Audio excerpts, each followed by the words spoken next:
सर्वांनी शांतपणे ऐकावे ही माझी नम्र विनंती. कसल्याही प्रकारच्या बदलाव न मानता संपूर्ण विश्वच आपल्या धर्मामध्ये सामावून घेणारे गौतम बुद्ध यांना मी प्रथम वंदन करतो. दलित महासूर्य, क्रांतीसूर्य, बोधिसत्व, परमपूज्य भारतरत्न डॉक्टर बाबासाहेब आंबेडकर मला कोटी कोटी कोटी प्रणाम. दिनाच्या दुःखासाठी खरे तू चिंतन केले, दिनाच्या दुःखासाठी खरे तू चिंतन केले. दुःख देण्यासाठी भीमा तू विचारवंत केले, भीमा तू विचारवंत केले. आणि म्हणूनच त्याला साऱ्या जगाने वंदन केले.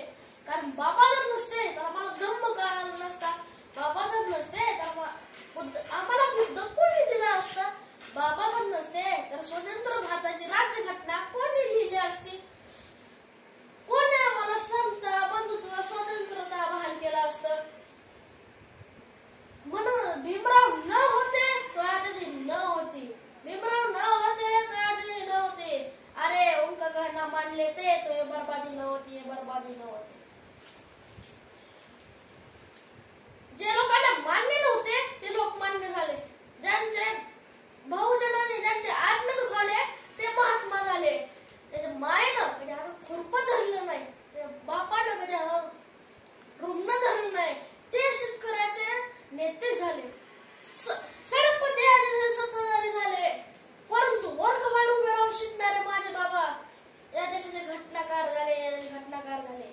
राम जन्माला रावणाला मारण्यासाठी, कृष्ण जन्माला कंसाला मारण्यासाठी, पांडव जन्माला कौरव मारण्यासाठी. परंतु एक असे डॉक्टर बाबासाहेब आंबेडकर जन्मले ते तुम्हाला, आम्हाला आणि गांधींना वाचवण्यासाठी. सगळे जन्मले मारण्यासाठी, सगळे जन्मले मारण्यासाठी. परंतु माझे बाबा जन्मले सगळ्यांना जगवण्यासाठी.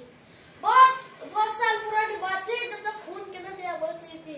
बहुत साल पुरानी बात थी जब तक खून की नदियां बहती थी. चारों तरफ लड़ाई लड़ाई जारी थी और सारी लड़ाई जीत कर जिसने अपनी शान अपनी बढ़ाई थी. अरे अफसोस हुआ था उसे अशोक सम्राट को जिसने बाकी की जिंदगी बुद्ध की चरणों में गड़ाई थी. क्या बात. शस्त्र पाहिजे. ए भारत तुझको रुकना होगा, ए भारत तुझको रुकना होगा, बुद्ध के चरणों में झुकना होगा. शस्त्र पाहिजे की बुद्ध युद्ध पाहिजे.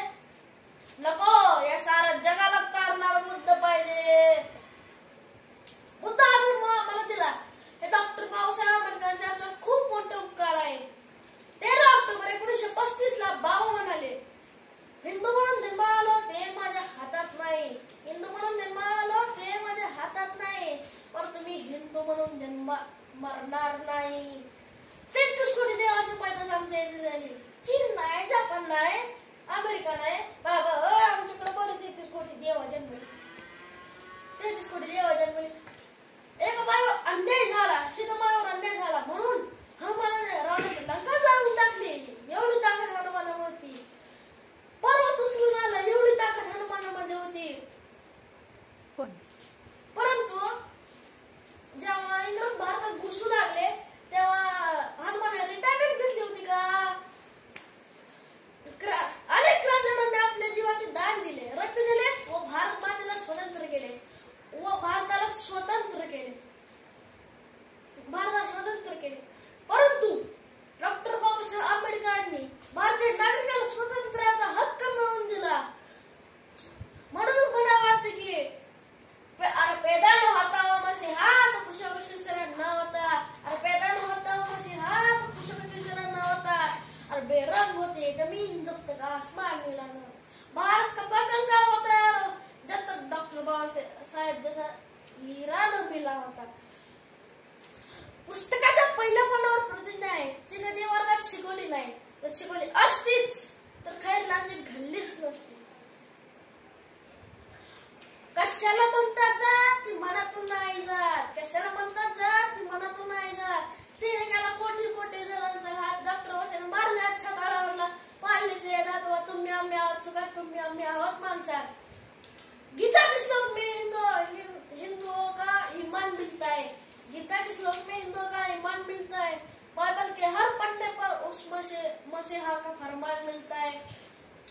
कुरान में हर मुस्लिम को खुदा का ऐलान मिलता है. मगर भारत के संविधान में सभी को सभी का सम्मान मिलता है.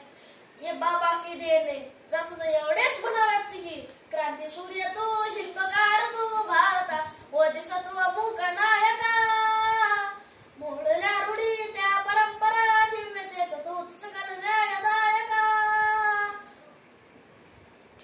क्रांती सूर्य तू शिल्पकार तू भारता बोधिसत्व मूक नायका मोडल्या रूढी त्या परंपरा दिव्यतेत तूच सकल न्यायदायका जीवन तुझे आभास प्रेरणा नाही दिशा तुझीच गर्जना गर्जना भीमराया मानवराया भारताचा पाया